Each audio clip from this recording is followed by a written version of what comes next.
Halo,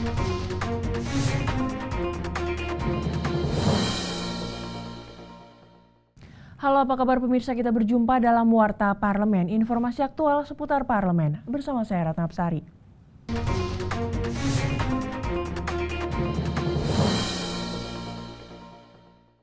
DPR RI menyayangkan belum terbitnya peraturan pemerintah maupun peraturan menteri sebagai peraturan turunan dari Undang-Undang Perlindungan dan Pemberdayaan. Tertundanya peraturan turunan tersebut akan berdampak pada nasib petani Indonesia. Wakil Ketua Badan Legislasi DPR RI Arief Wibowo menilai pemerintah belum bisa menjalankan Undang-Undang Nomor 19 Tahun 2013 tentang perlindungan dan pemberdayaan petani secara maksimal. Padahal kaum petani berharap dengan adanya undang-undang tersebut, nasib para petani di berbagai wilayah di Indonesia bisa menjadi lebih baik. Undang-undang ini sudah mengatur secara jelas bagaimana memberikan kesejahteraan terhadap petani, terkait penyediaan lahan, kewajiban pemerintah mengutamakan produksi pertanian dalam negeri dalam pemenuhan kebutuhan pangan nasional dan upaya pemerintah dalam mencapai swasembada pangan. Arief menyayangkan hingga saat ini peraturan pemerintah dan peraturan menteri sebagai turunan dari undang-undang tersebut tak kunjung rampung disusun oleh pemerintah. Hal ini akan berakibat pada tersendatnya penerapan undang-undang tersebut di lapangan yang berdampak pada kesejahteraan para petani. Yang paling penting menurut hemat saya adalah peraturan pelaksanaan yang masih belum diterbitkan atas menyangkut pelaksanaan undang-undang ini. Beberapa PP, peraturan menteri belum diterbitkan dan itu saya kira dorongan kita pada pemerintah untuk segera menerbitkannya. Anggota Badan Legislasi DPR Ahmad Junaidi mengatakan masih banyak para petani yang belum mengetahui adanya undang-undang tersebut. Hal ini merupakan salah satu bukti bahwa sosialisasi yang dilakukan pemerintah tidak optimal. Junaidi juga mendorong agar pemerintah fokus terhadap anggaran di bidang pertanian selain pendidikan dan kesehatan, mengingat permasalahan pertanian merupakan hajat orang banyak. Sebagai konsekuensi logis dari undang-undang ini, saya kira pemerintah harus mengadakan anggaran itu. Tinggal kita lihat, kita bandingkan dengan prioritas di sektor-sektor yang lain. Kalau kita masih memandang ini lebih penting, tentu saja ini harus diprioritaskan untuk dianggarkan. Saya kira. Rahim Nugraha, TVR Parlemen melaporkan. Komisi 10 DPR RI mendorong Lembaga Penjaminan Mutu Pendidikan atau LPMP Provinsi Sumatera Utara untuk meningkatkan kualitas program pendidikan dan pelatihan agar dapat meningkatkan kemampuan atau skill calon guru-guru muda. Komisi 10 DPR RI melakukan kunjungan spesifik ke Provinsi Sumatera Utara dalam rangka melihat langsung kinerja Lembaga Penjaminan Mutu Pendidikan atau LPMP Provinsi Sumatera Utara. Ketua Tim Komisi 10 DPR Sultan Adil Hendra mengatakan peningkatan kualitas pendidikan guru-guru di LPMP Sumatera Utara harus didukung dengan sarana dan prasarana, serta manajemen pelatihan yang baik agar guru-guru kita dapat bersaing menghadapi masyarakat ekonomi ASEAN. Kita bicara dalam menata sesuatu pendidikan yang berkualitas tentu tidak terlepas daripada adanya saprasnya, adanya SDM-nya, adanya manajemennya. Ini terus dikembangkan.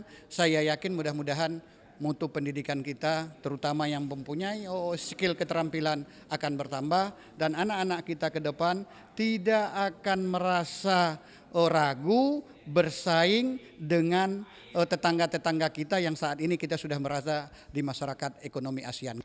Anggota Komisi 10 DPR RI Surahman Hidayat meminta agar LPMP Sumatera Utara tidak perlu ragu untuk menyampaikan permohonan bantuan kepada pemerintah demi peningkatan kualitas pendidikan guru-guru.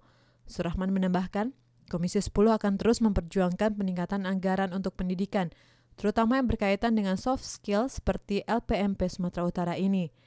Kita perlu support agar lembaga ini dengan dukungan manajerial, dukungan pendanaan yang memadai, itu tentu akan lebih berdaya. Begitu. Kami DPR RI Komisi 10 tentu saja nanti akan menunggu dari LPMP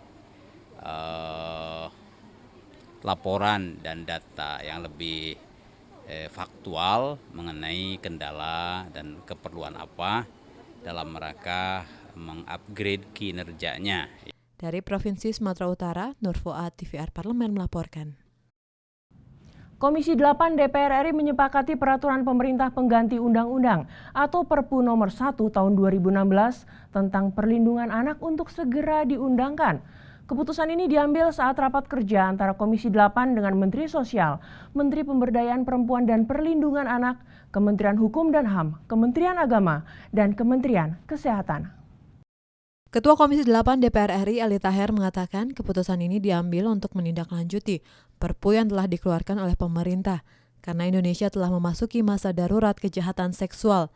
Ali Taher menambahkan dengan disetujuinya Perpu tentang perlindungan anak ini, maka selanjutnya akan disahkan dalam sidang paripurna pada masa sidang berikutnya setelah reses.